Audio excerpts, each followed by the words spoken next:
Hi, I'm Cyberzombie, your cybernetic undead friend, and today we're going to be going over some basics of Vtube Studio to hopefully make your journey to being a VTuber a lot less complicated. I hope you enjoy, and if you have any other questions, feel free to comment them down below.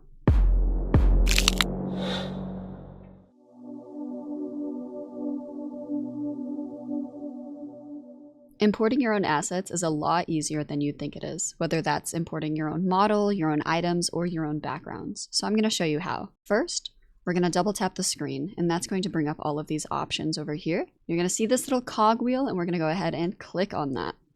Now right here, you see your general configurations, and right under that, you see Open Data Folder. So we're going to go ahead and click that. Let me drag it over here so you guys can see it. Hello, data folder, wow. When you're in this folder, you're gonna think about what asset you want to put in here. Me personally, I'm gonna put in a background just to show you. So I'm gonna double click on this and you'll see all of your backgrounds open up. Now you're gonna take your background of choice. For instance, I have a Dead by Daylight background I wanna import.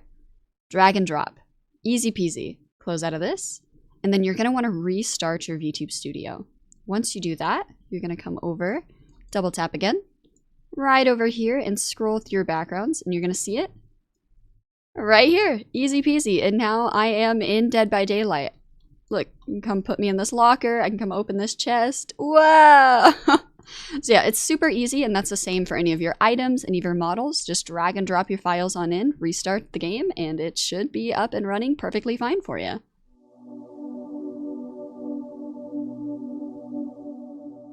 Now that you've put your own assets into Vtube Studio, you'd like to know where to find them. So if you dragged and dropped a model, you're going to go ahead and click this top icon right here. This is going to pop up all of the models.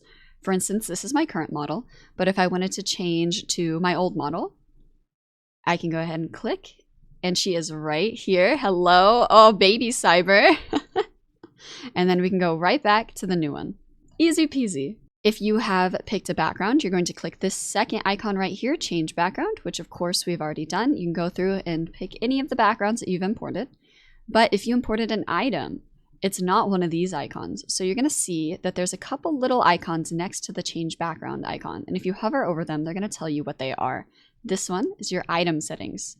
This is where you're going to find all of your items, and you can import them as much as you want. I can do that, pin it to my model, and it's amazing.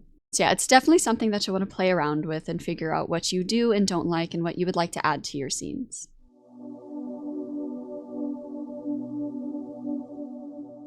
Now, if you want the background for your model to be completely transparent in OBS, for instance, if you're playing a game and you want to see the game behind you, things like that, this is how you're going to do that. So you're going to go back into your backgrounds tab. You're going to click on this. You're going to scroll down all the way to the bottom, and you're going to see this color picker right here. We're going to go ahead and select that. Now, if you'll see this menu pop up, you can see all of the colors behind me, everything like that. You can choose whatever color you want. I could go green, I could do whatever. I'm going to stick with this gray color just because I personally think it looks the best with my model. And then you see this transparent and capture option right here. I'm going to go ahead and toggle that on. And there we go. You can see the background behind you as well. Get this out of the way and boom, we are transparent.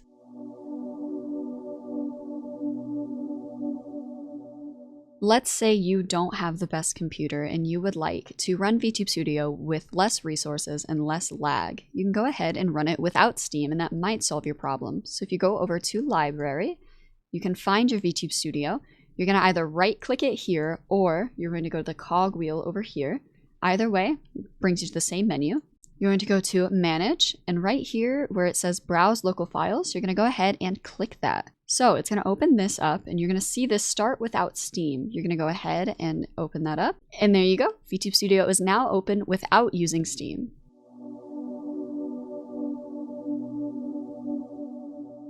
When using Vtube Studio to stream, I highly recommend using a spout to capture. This makes sure all of these pesky menus right here, any of this does not pop up on your screen. So you can see it, but the people viewing your stream cannot see it. It is really useful, and there's some amazing tutorials out there. I'm going to go ahead and link one of them in the description below. If you have any other questions about Vtube Studio, please feel free to let me know, or check out my other tutorial videos that I have explaining some different aspects of Vtube Studio. I am always down to help, because I may be a zombie, but I swear I won't bite. Okay, maybe a little.